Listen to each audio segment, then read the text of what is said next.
Assalamualaikum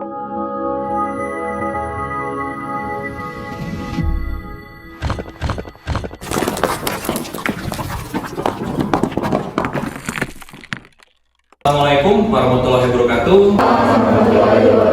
Ya, selamat malam semuanya, salam sejahtera untuk kita semua. Ya, terima kasih. Pada hari ini kita memasuki mata kuliah yang pertama ya, pertemuan yang kelima dari mata kuliah akuntansi keuangan menengah tentang ekuitas. Ya, terima kasih sekali lagi sudah hadir pada malam ini. Seperti biasa, saya akan sampaikan dulu apa sih ya. Pertama, dapat menjelaskan komponen apa saja dari ekuitas. Rekan-rekan mahasiswa sudah semester berapa? 4. Nah, sudah semester 4 pasti sudah belajar pengantar akuntansi. Itu sudah belajar pengantar akuntansi, sudah belajar tentang persamaan akuntansi, ada aset, liabilitas, dan ekuitas. Nah, seperti tadi kita akan masuk ke mata kuliah kelima terkait dengan ekuitas. Ada saham, ada dividen dan lainnya. Dan juga dapat mengungkapkan menyajikan bagaimana terkait dengan pembagian dividen. Oke, sudah siap semuanya? Nah, seperti biasa sebelum kita mulai, kita mungkin berdoa dulu sejenak. Sebelum kita memulai pelajaran ini, ada baiknya kita berdoa dulu agar diberi kemudahan, agar ilmu yang saya sampaikan dan kalian dapatkan dapat berguna bagi diri kita dan juga orang lain dan kehidupan kita sehari-hari. Berdoa dimulai.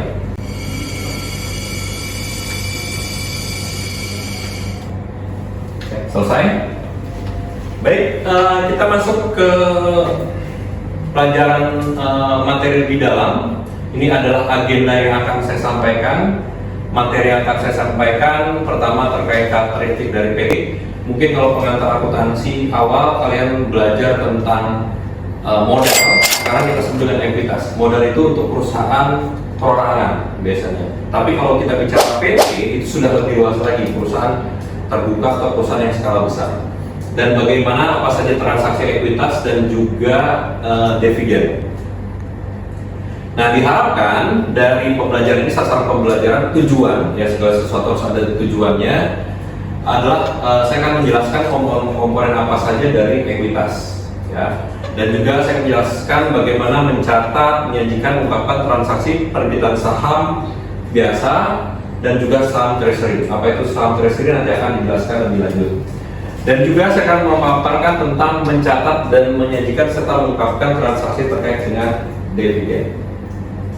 Dan juga dapat mengungkapkan menyajikan bagaimana terkait dengan pembagian dividen. Oke, sudah siap semuanya? Ya, selalu kita recall. Recall adalah mengulang kembali apa yang diingat mata kuliah sebelumnya. Mata kuliah sebelumnya adalah kita belajar tentang ALEDI, persamaan prinsip akuntansi dasar. Ada yang masih ingat mungkin 1-2 poin silakan. Ya. Makanya artinya positif, kalau kreditnya itu turun artinya negatif, lalu liabilitas juga sama, tapi debitnya itu ke bawah panahnya artinya negatif, terus kreditnya ke atas artinya positif. Lalu ekuitas itu bercabang gitu. Ekuitas bercabang. Oke, ada yang apa saja bagian dari ekuitas? Ada berapa komponen, ada yang masih ingat? Ayo, ada berapa? Jangan takut salah. Belajar mengingat kembali. Saya Pak. Ya, silakan. Ada modal store, terus ada laba ditahan, terus ada laba rugi berjalan sama dividen. Itu adalah konsep dasar dari akuntansi yang kita pelajari minggu lalu, dan sekarang kita bahas ke yang E-nya apa? Ekuitas. Ya, baik, kita mulai. Nah, secara umum perusahaan itu ya di Indonesia itu dibagi atas beberapa jenis ya. Ada 3 atau 4 jenis. Pertama, perusahaan perorangan ya. Perusahaan perorangan itu seperti CV ya. Itu perorangan. Ada juga persekutuan. Kalau pernah tahu, persekutuan itu biasanya berhubung dengan badan hukum legal. Atau kita mengenalnya dengan kantor akuntan publik KAP seperti KP besar, PwC, EY, dan lain itu pasti perkumpulan ya. Karena itu perkumpulan para partner. Dan yang saya update lagi ada namanya Badan Layanan Umum. Udah ada yang tahu pernah Badan Layanan Umum? Pernah dengar? Contoh Badan Layanan Umum itu adalah lembaganya pemerintah Indonesia, tapi tujuannya bukan untuk mencari laba, tapi dia berusaha untuk memberikan beberapa layanan. Namanya Badan Layanan Umum. Seperti apa? Rumah sakit. Rumah sakit itu Badan Layanan Umum karena memberikan jasa kesehatan. Jadi secara umum Badan Layanan Umum itu ada 3 jenis. Satu adalah terkait dengan barang atau jasa, contohnya adalah rumah sakit.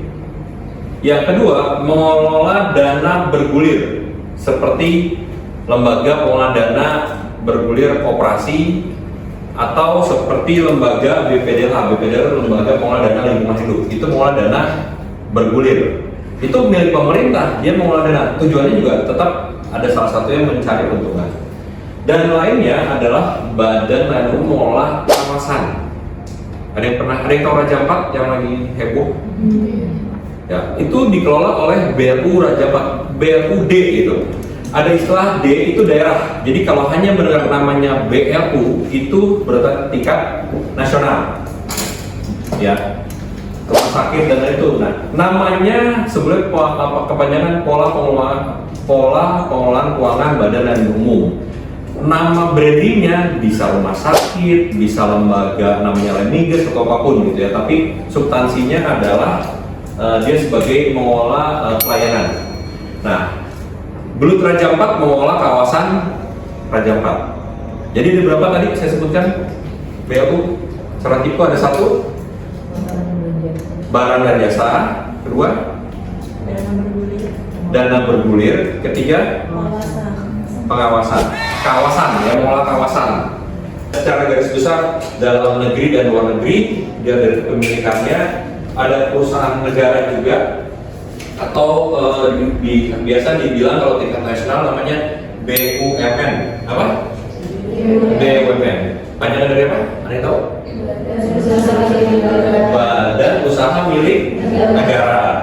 Kalau pakai D jadi apa? BUMD. Apa panjangannya? Badan Usaha Milik Daerah. Kira-kira contohnya apa? Pernah dengar nggak BUMD? Salah satu yang membedakan dengan lainnya adalah kalau PT ini ada karakteristiknya dipengaruhi oleh undang-undang atau peraturan ya, nanti kita bahas. Oke, sampai sini kalau ada tanggapan atau pertanyaan silakan ya, peringkat dulu.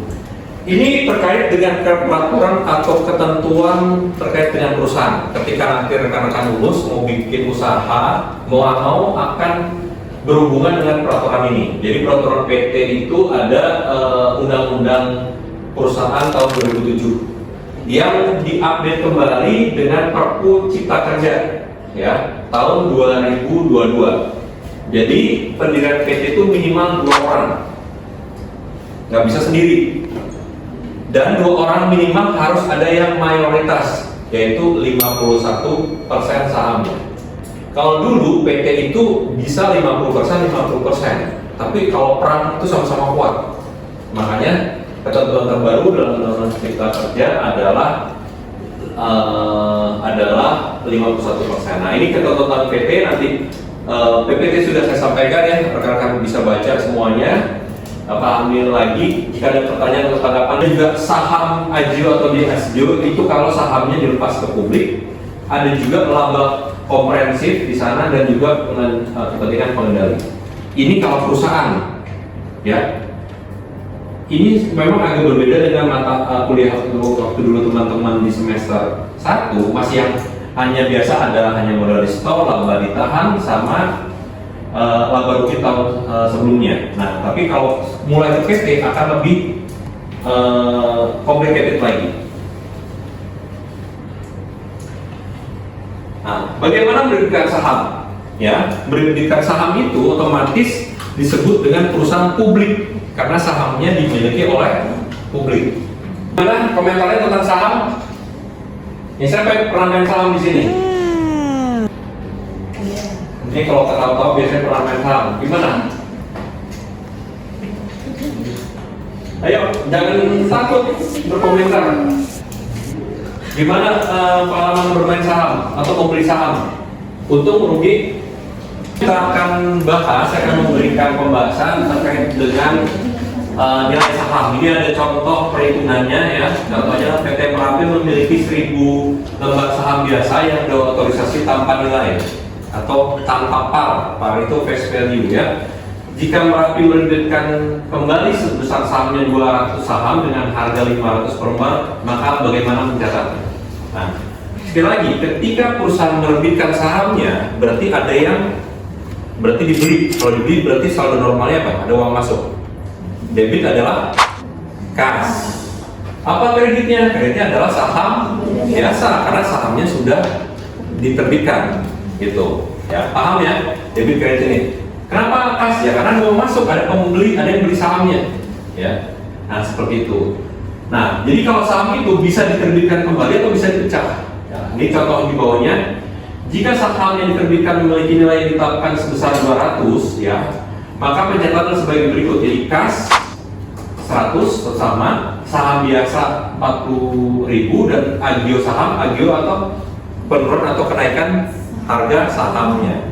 Sekali lagi, harga saham tadi seperti saya sudah jelaskan, ketika dijual bisa sama dengan nilai awal, bisa berbeda. Awalnya Garuda termasuk yang dijual atau masuk yang tinggi. Tapi kira-kira anggaplah misalnya Garuda dulu pertama kali dibuka misalnya 1000, kira-kira sekarang 1000 nggak harganya? Nggak naik akan tutup ya.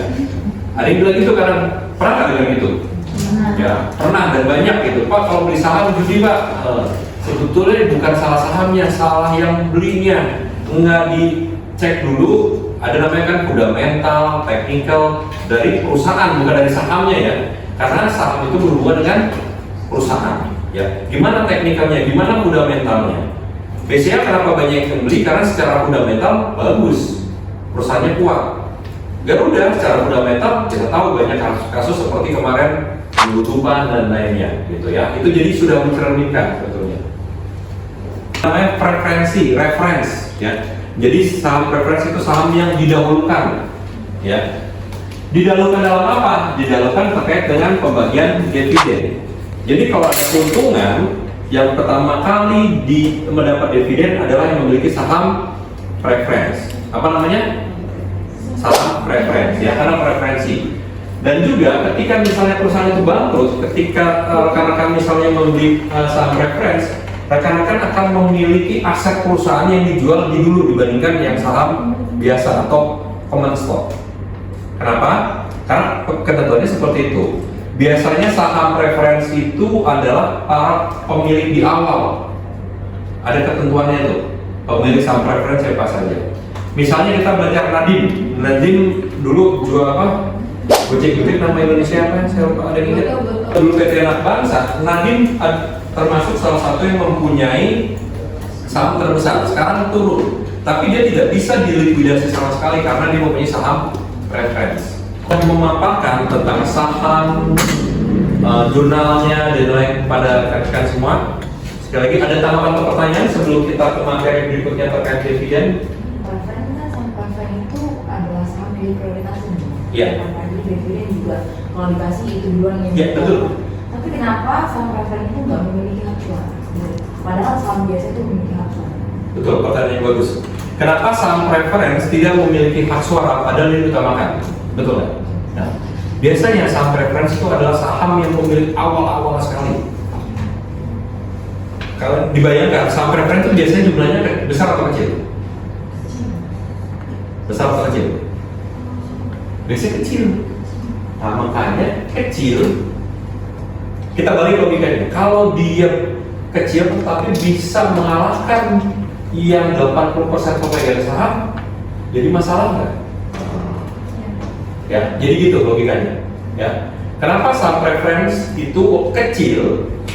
Ya, karena kalau dia pemilik kan beda, dia tidak mempunyai hak voting dan lainnya ya. Karena sekali lagi peraturan terkait dengan kepemilikan saham kalau di atas 51%, di atas 50% menjadi pengendali. Kalian bayangkan kalau ada pengendali hanya punya 2% saham, berarti tata kelolanya nggak berjalan. Akan yang dirugikan siapa? Yang beli saham besar, betul nggak? Logikanya seperti itu. Jelas ya? Oke. Sekarang kita masuk ke dividen. Dividen adalah pembagian kas atau non kas, secara gambar besar ya, kas non kas yang diberikan kepada pemegang saham. Ya, makanya di sini kalian ada jenis-jenis dividen, ada bentuk cash. Nah, dividen itu dibagikan kalau perusahaan untung. Jika laba, ya, laba dibagikan dividen. Kalau nggak dibagikan masuk dalam laba ditahan. Jadi konsepnya gitu, ya. Nah, ketika perusahaan laba diputuskan oleh pemegang saham, kita bagikan nggak nih laba ini? Atau kalau tidak dibagikan untuk di tahun berjalan untuk operasional. Nah, kita asumsikan adanya kebijakan dividen atau pembagian laba. Kalau dividen itu bahasa perusahaan, kalian belajar mungkin pengantar ya, WD, whistleblower. Nah, dividen sendiri dibagi atas 4 jenis secara garis besar ya, secara umumnya. Satu, dividen kas, yaitu pembagian melalui kas ketika perusahaan untung. Kalau kalian beli saham, kayak kemarin saya beli Antam, untung, ada bagi dividen, dapat kas masuk. Dia langsung masuk ke rekening. Nah, atau saham dibagikan dengan properti, dibelikan apa? Rumah. Likuidasi ini berhubungan biasanya kalau perusahaannya sudah mau nggak kolaps, tapi perusahaannya mau merger ke perusahaan lain. Seperti dulu Grab dibeli oleh siapa? Bukan Grab, apa namanya tuh? Uber dibeli oleh Grab. Nah, di situ ada namanya dividen likuidasi. Dan terakhir dividen saham. Jadi sahamnya dari perusahaan nggak dibagikan, tapi diberikan saham lagi ke perusahaan. Jadi secara nggak langsung perusahaan karyawannya mempunyai saham perusahaan tersebut, ya, gitu. Nah, ini pembagian dividen sudah saya jelaskan. Ya, perkuliahan ini ada tanggapan atau pertanyaan sekali lagi atau komentar? Rekan-rekan silakan. Nggak ada? Ya silakan. Baru investasi. Ya. Nah, terus itu kesalahan yang sering terjadi bagi pemula itu dalam mulai berinvestasi saham itu seperti apa sih? Oke. Kesalahan pemula atau yang sering dilakukan pemula dalam berbagai membeli saham investasi saham, pertama biasanya membeli ketika harga naik, jual ketika harga turun. Itu namanya FOMO.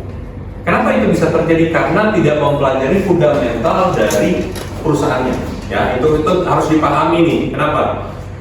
Di Indonesia entah kenapa seperti itu. Ketika misalnya pada beli misalnya BCA, pada beli semua BCA, harganya naik atau turun? Naik kan? Dibeli ya biasa oleh kalian? Bagi pemula misalnya, dibeli kan?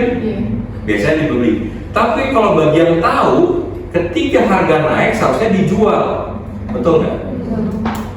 Ketika nanti kapan lagi terus misalnya harga kalian tadi pas naik kalian beli nih, terus harganya turun, dijual kan? Wah, takut nih nanti lebih turun lagi, ya.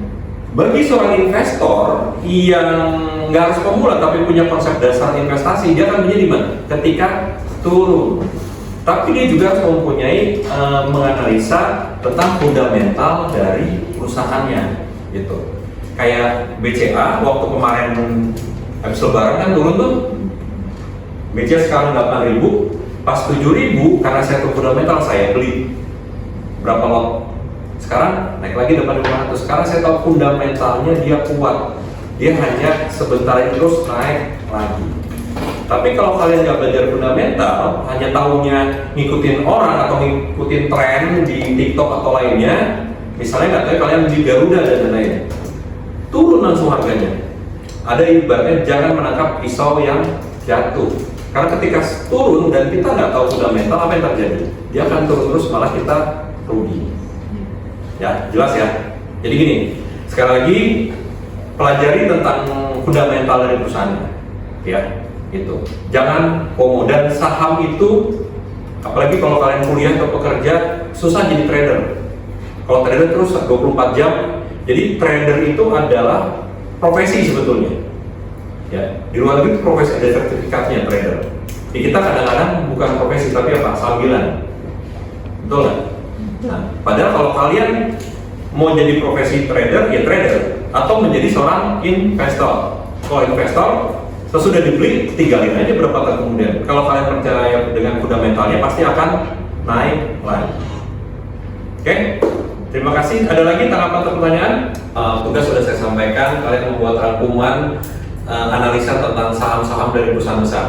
Ya, jadi minggu depan kita bahas lagi tentang tugas dan kita recall lagi tentang saham. Baik, terima kasih sekali lagi atas waktunya untuk rekan-rekan semua. Akhir kata saya ucapkan terima kasih. Wassalamualaikum warahmatullahi wabarakatuh. Waalaikumsalam warahmatullahi wabarakatuh. Oke, kita beri pos untuk